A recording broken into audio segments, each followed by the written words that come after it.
from a teacher-based approach to a student-based approach. So really, like they say, the most effective learning, and it is like when you think about it, it makes so much sense. The most effective learning always comes from when the learner has like an inquiry-based sort of mind Discussion, like they're interested in something. Yeah. And we know what it's like in the adult world. If you're interested, if you want to go and pick up a language and you have that desire yourself, or you want to go and learn how to play guitar or whatever it is, if you've got the passion and you've got the questions, you'll make it happen. Yeah. But when it comes from the other point of view, where someone says, here's a guitar, here's 40 chords, play it, with no reason to. That's where the learning doesn't sink in. So I think schools are trying to, they're trying to make that happen as much as they can. The unfortunate thing for schools, and that is they're always under time pressure. You got to have a test at the end of 10 weeks or whatever it is, and at some point you got to have a result. So that makes it hard to have a fully student-based sort of approach. But that's the general way they're trying to go with it these days. So what's your day then? So clearly you've been in training. Yeah. Did you actually have a goal to get into Com Games? Yeah, I started. I started actually, probably seriously 2 years back, 2.5 years back. When I initially sort of came back into the sport. So just to sort of backfill you a little bit, I was 26 at the time when I came back into athletics, and I took myself down to Pizzey Park, just down there at Miami, and I was running around the track a couple of times and just thought, I just got to get fit first, so it's not embarrassing to go back and sort of try and find a coach and say, do you mind if I jump in for a few sessions? And whoa, how'd you do that? It was like a little ghost was in the room or something, wasn't it? Yeah. Anyway, so I jumped down to Pizzey Park and I was doing a couple of sessions, and a coach down there, my current coach now, Brett Robinson from the Crumb and Surf Club, he was there with the Vikings crew. So Viking Athletics, shout out to those guys, they're my team. And he said to me, mate, you look like you got a little bit of talent there. Do you want to jump in and do a couple of sessions? And I actually started at that point. He said, I've got this event down in Melbourne called the Stawell Gift that I've coached a few guys to. And so he got me training for that. And the Stawell Gift, you guys know much about the Stawell Gift at all? Tell us. So Stawell Gift is equivalent to, I guess, like the Melbourne Cup of Australian track and field. So really? Whereas I've just come from now what we call our amateur meets, where everyone starts off the same mark. The other side of athletics is what we call our professional athletics system, where it really does sort of give everyone a go, because everyone's got a different handicap. Like if you go out and join a local golf club and you want to play, off a handicap with your mates off on Saturday, and you might be off 6, you might be off 10, whatever. Everyone on the day, if they do their best, has a chance of winning. So the Stawell Gift is being held down in Melbourne. It's one of Australia's longest, if not the longest, I think, running annual sports events. It's in its. How have we not heard about? Yeah, I think it's in its 137th year now. How have we not heard about this? Yeah. So it's a massive deal. The Melburnians love it. They are absolutely obsessed with it. How do they work out your handicap then? Yeah, so to get a handicap, you run a number of different races to basically, and they have what they call stewards, same as in horse racing. They've got stewards that watch you while you run, and they assess what they believe to be your peak performance or your personal best, or what you're capable of running at that very point in time.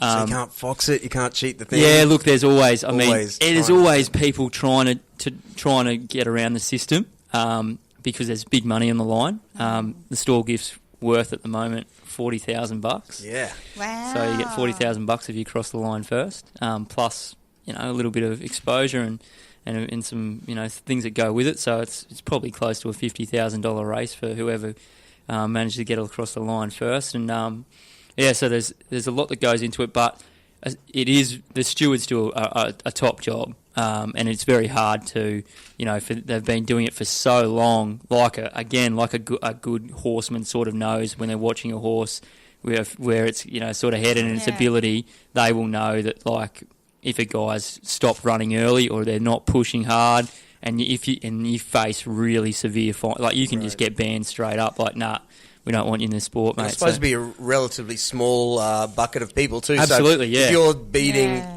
Barry Johnson every week, and all of a sudden you're third to Barry, and you got that face on. Yeah, they're not going to lift you mark. So you'll get a mark, and then you have to, every time you go out, you have to perform to a standard that they think is the best of your ability. If you improve naturally, that's what they effectively want to give they want to reward the person that improves naturally or performs to their best on the day. So that the idea that you're never going to be your best every time you go around, but if you perform on your best on the day, you should get the chocolates that day. So that's a little bit about pro running. So so you went down and did that. I went down and I went down. The first year I went down, I'd trained with Robbo and the Vikings for about 4 or 5 weeks leading into it, and he just said, just come down, we'll just get your mark, and then we're going to go back next year and have a serious crack. And 12 months later I went down and won it. So did you? Wow. Yeah. The money and everything. Got it. Yeah, $40,000. Got the job done. Got the job done, and it was a bit of a game That's changer. Better than teaching, isn't it? Oh, it was. Yeah, it was like a double income that year. So sure. How many race? What am I trying to say? How many times do you run? Over the weekend. Yeah. So it's held over Easter weekend, and you run 3 times, and it's super cutthroat. You basically you got to win your heat. You got to win your semi-final. What's the distance? It's 120 metres, and it's on grass. It's uphill.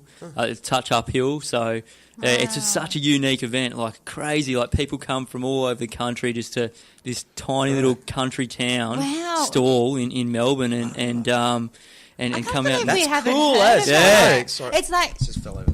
No, it's like Queenslanders, because AFL's relatively new. That's it. Up here too, isn't it? Yeah. So it's probably the next AFL. Yeah. They've got old heritage that we don't have. Yeah, their sporting culture's just insane down there. Yeah. They love it. So it was a massive thrill. How far? So what was your time? How many people did you beat? Sorry. So I think on that weekend there, on any given stall year, there'll probably be 24 heats of 8 or something like that. So there's big numbers down there. 24 times 8. Yeah, I can't do maths. No, I'm it's really a lot. bad. Aaron, you'll know. You're from Townsville. I don't know. Well, anyway, but more to the point, you beat the who's who. It's like old legends, new kids coming up. Yeah, they've all come for this. That gives you great confidence for what you did on the weekend. Absolutely, yeah. So it's a different environment. Brother.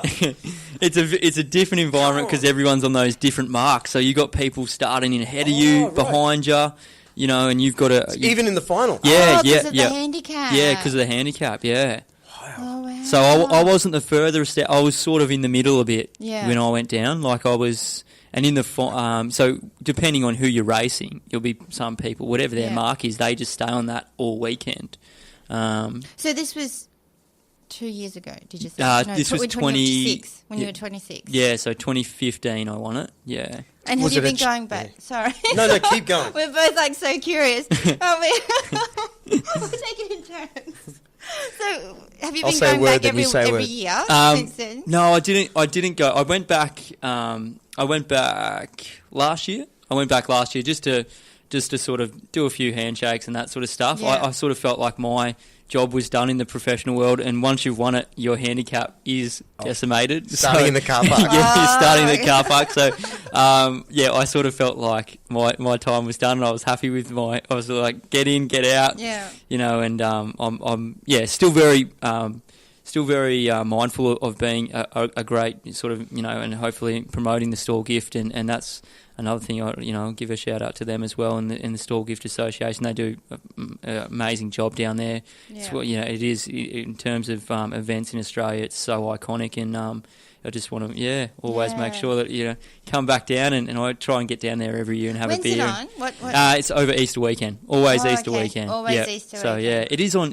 It's on Channel 7 and stuff like that. So really, yeah, they seem to do a little broadcast every year. Can you tell me the slow motion of how you went across the line? Oh, like chest to chest. Yeah. So you're racing for 40 grand. That's going to be more than Com Games money. What is Com Games money? We're very poorly paid. There's nothing in amateur athletics. It's just it's all for the pride and the glory, really. But so pro running's where it's at if you're chasing coin. Big throwdown of the chest, and I remember just turning around to Robbo, my coach, and I was just like, because it's a sprint, it's close. I thought I knew that I'd got across the line, but you don't want to be doing the early crow. So I turned around and he was just charging at me. And what's the early crow? chest out. Celebrating early. You're like, Okay, yeah. Yeah, and then you don't want to be doing that, and then someone saying, old mate's over here's won it. So so he was charging in and big bear hug, and and then I was pretty confident that I must have got it done. So then I had all the Viking crew. There was about 40 down there that year. So they go down to support you. Yeah, the whole crew comes down, and that because there's a number of different events. Some there's junior events down there as well, and a lot of other different events. The actual gift's the main premier event, but there's a lot of events around it as well. It's a whole 3-day carnival. Wow. Go to the Gold Coast. I didn't realise that surf clubs did track. Yeah. So part of the beach cruise, I guess, of surf clubs on the Gold Coast. You've obviously got your flags and your beach sprint, and the beachies love getting on the track, and most beach crews will train on grass tracks or tartan tracks throughout the year. So they actually race on this and compete on the sand the least of anything. It's really just competition days. Yeah, a couple of sessions before major events. I never knew that. I thought surf clubs were all about that side of the country, like the beach side. Oh, just the water. Yeah. I didn't know. Sorry. I'm pretty clueless. We've already had that. Have you had a surfer boyfriend conversation in this? No, I've never dated a surfer. I've lived on the Gold Coast. Oh, world's out there, Rika. Did you grow up as a clubby? No, I was I was in junior surf club, and then which one? I was in Northcliff when I was going through. I used to live next door to there. Yeah, probably we lived in the same time. Okay. In the Garfield building. Yeah, I remember there, and it was Acapulco or one of those. Acapulco is across the street. Yeah. So did a bit there. Man, Northcliff's pretty much like every week that I had to go out in the water, I was crapping my dacks. I was never good in the water. It needs to be known there that that's actually a gnarly bit of surf. If you go surfing, the close out city and rips. Yeah. Because I'll surf a lot in Tugun now. It's just man, I learnt to surf it at Northcliff basically, and it's the break's way further out. It's just a way Tugun. A lot of the other beaches have a little bit of bay around a point somewhere there, but Surfers Paradise Beach is a big long. Did you get out over the weekend? Did you have surf? Man. Yeah. No, it's just way too big for me. I saw the Did you? No way. Oh, that's right. The biggest surf ever. They get the floaties out for me when I go down to Miami. Did you go? You did. Did you stand out there with a surfboard, MattG? I didn't even get the chance to look like I was going to go surf there.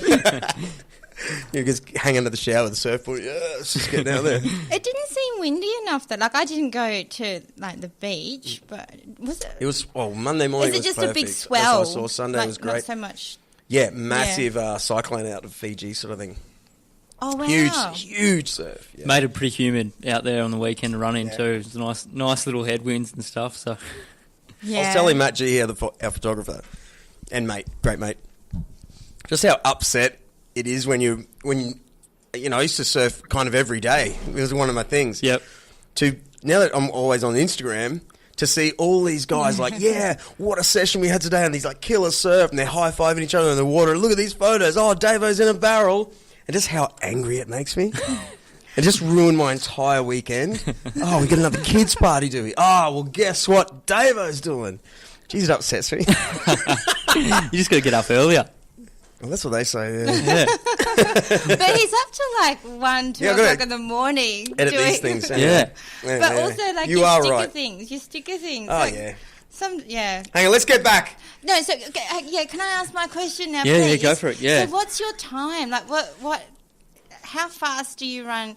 What's the average time? I don't know. I think when I was in school, and I was